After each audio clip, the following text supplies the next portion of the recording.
कक्षा 9 संस्कृत शिक्षण में एक बार फिर सभी का स्वागत।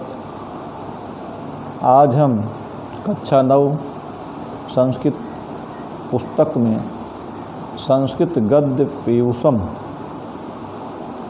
संस्कृत गद्य भारती, क्षमा करें, संस्कृत की पुस्तक में संकलित संस्कृत गद्य भारती के अंतर्गत जो गद्य का पाठ संकलित है अस्माकं राष्ट्रीय प्रतीकान, उसको हम प्रस्तुत करेंगे। आप जानते हैं कि प्रत्येक राष्ट्र की अपनी कुछ पहचान होती है, उसका कुछ अपना कुछ गुण होता है, कुछ गौरव होता है, उसका कुछ चरित्र होता है।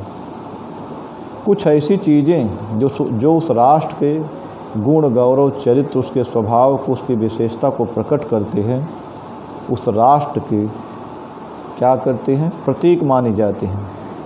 तो हमारे देश में कुछ ऐसे प्रतीक हैं जो हमारे राष्ट्र की विशेषता को, उसकी सोच को, उसके चरित्र को व्यक्त करते हैं।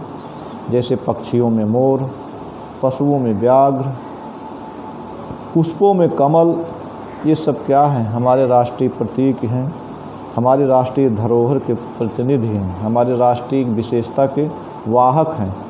माने कुल मिलाकर के इन चीज़ों का जो गुण है, जो विशेषताएं हैं, वही विशेषता हमारे राष्ट्र से मिलती जुलती है, इसीलिए इनको प्रतीक रूप में स्वीकार किया गया है।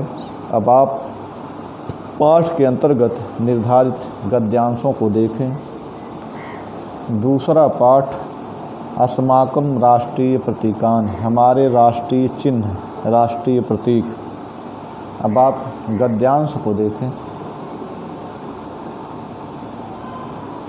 कहते हैं कि सर्वेषु राष्ट्रेषु राष्ट्रीय वैशिष्ट्य युक्तानि वस्तूनि प्रतीक रूपेण स्वीक्रियन्ते तत्रत्यैः जनैः तेषु प्रतीकेषु तद राष्ट्रस्य गौरवं चारित्रं गुणाश्च प्रतिभासन्ते तान्येव राष्ट्रीय प्रतीकानि निगद्यन्ते। कहते हैं कि सर्वेषु राष्ट्रेषु राष्ट्रीय वैशिष्ट्य युक्तान, सभी राष्ट्रों में राष्ट्रीय वैशिष्ट्य युक्तान, उनके राष्ट्रीय विशेषताओं से युक्त वस्तुओं को प्रतीक रूपेण, प्रतीक के रूप में स्वीक्रियन्ते तत्रत्यैः जनैः, वहाँ के लोगों द्वारा स्वीक्रियन्ते, स्वीकार किया जाता है। कहने का तात्पर्य है कि प्रत्येक राष्ट्र में तत्रत्यैः जनैः, वहाँ के लोगों के द्वारा राष्ट्रेषु वैशिष्ट्य, सर्वेषु राष्ट्रेषु, सभी राष्ट्रों में तत्रत्यैः जनैः, वहाँ के लोगों के द्वारा राष्ट्रीय वैशिष्ट्य युक्तान, राष्ट्रीय विशेषताओं से युक्त वस्तुओं को प्रतीक रूपेण स्वीक्रियन्ते, प्रतीक के रूप में, चिन्ह के रूप में स्वीकार किया जाता है, उसको राष्ट्रीय प्रतीक कहा जाता है। तेषु प्रतीकेषु तद राष्ट्रस्य गौरवं चारित्यं गुणाश्च प्रतिभासन्ते। कहते हैं कि तेषु प्रतीकेषु, उन प्रतीकों में, जो प्रतीक राष्ट्र स्वीकार करता है, उन प्रतीकों में तद राष्ट्रस्य गौरवम, उस राष्ट्र का गौरव, चारित्रम, चरित्र, गुणाश्च प्रतिभासन्ते, और गुण प्रतिभासित होता है, प्रकट होता है। कहने का तात्पर्य जो राष्ट्र के चिन्ह स्वीकार किए जाते हैं, उन राष्ट्रों में, उन प्रतीकों में, उन चिन्हों में तद राष्ट्र, उस राष्ट्र का गौरव, उस राष्ट्र का चरित्र और उस राष्ट्र का गुण प्रतिभासित होता है, प्रकट होता है। तान्येव राष्ट्रीय प्रतीकानि निगद्यन्ते, उन्हीं को, इन्हीं चीज़ों को, जो राष्ट्रीय विशेषताओं को प्रकट करने वाले हैं, राष्ट्रीय प्रतीक कहा जाता है, राष्ट्रीय चिन्ह कहा जाता है। कहते हैं कि अस्माकं राष्ट्रे भारते अपि कतिपयानि प्रतीकानि स्वीकृतानि सन्ति तान्यस्माकं चारित्यं संस्कृतिं महत्त्वं च व्यञ्जयन्ति। पक्षिषु कतमः, पशुषु कतमः, पुष्पेषु कतमः वास्माकं राष्ट्रीय महिम्नः प्रतिनिध्यं विदधातीति विचार्यैव प्रतीकानि निर्धारितानि सन्ति। कहने अस्माकं राष्ट्रे, हमारे राष्ट्र में हमारे राष्ट्र भारतवर्ष में भी कतिपयान प्रतीकान कुछ प्रतीकों को, कुछ चिन्हों को स्वीकृतान संति स्वीकार किया गया है। कहते हैं कि हमारे राष्ट्र भारत में भी कतिपयान प्रतीकान स्वीकृतान संति, कुछ प्रतीक या कुछ चिन्ह स्वीकार किए गए हैं। तान्य अस्माकं राष्ट्र चारित्यम संस्कृति महत्वम च व्यंजयत। कहते हैं तान्य अस्माकं, उन चिन्हों में, उन प्रतीकों में हमारा चरित्र, हमारी संस्कृति और हमारा महत्व क्या होता है, व्यंजयंती, प्रकट होता है। जो प्रतीक हमारे यहाँ स्वीकार, उन प्रतीकों में हमारा चरित्र, हमारी संस्कृति और हमारा महत्व प्रकट होता है।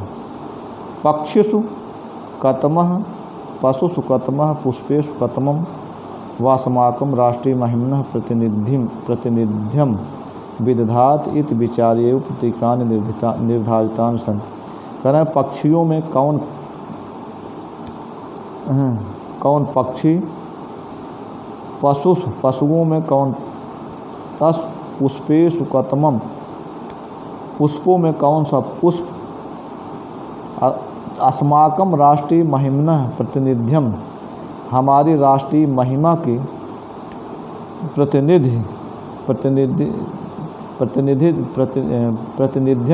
प्रतिनिधित्व को विदधात धारण करता है। विचार्य, यह सब विचार करके ही प्रतीकान निर्धारितान, प्रतीक निर्धारित किए गए, चिन्ह बनाए गए हैं।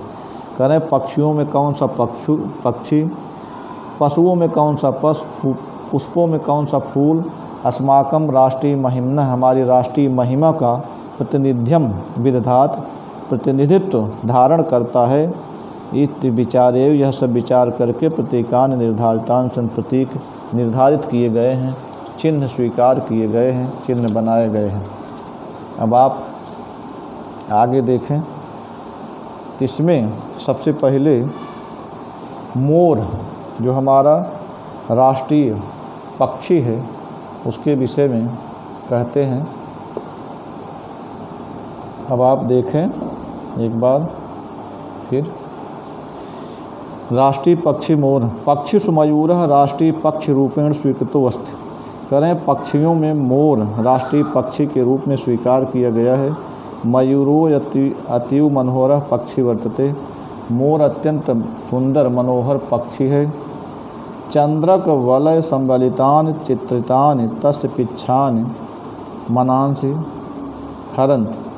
करें कि चंद्रक, चंद्रमा के गोले या वलय के समान, चंद्रमा के समान वलय या गोले से युक्त, संबिलतान चित्रितान, रंग बिरंगे, चित्रित, तस्य पिच्छान, उस मोर की पूँछ के पंख, मनांस हरन्ति, हमारे मनों को हर लेते हैं।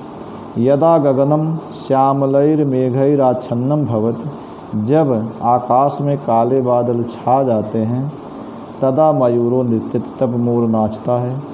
तस्य तदानीन्तनम नर्तनम, उसका उस समय का नृत्य नयन सुखकरम अपि च चेतस चमत्कारकम भवति, आँखों को सुख देने वाला और चित्त को चमत्कृत करने वाला होता है। चित्त को चकाचौंध कर देने वाला, चमत्कृत करने देने वाला होता है। मधुर स्वरोपि मयूरो विषधरान भुंक्ते, अत्यंत मधु के समान मधुर स्वर वाला होता हुआ भी मोर विषधरों को खाता है। इदेमेव अस्माकं राष्ट्रीय चारित्यम विद्यते, यही हमारा राष्ट्रीय चरित्र भी, यही हमारे राष्ट्रीय चरित्र में भी विद्यमान है। इसी प्रकार का हमारा राष्ट्रीय चरित्र भी है।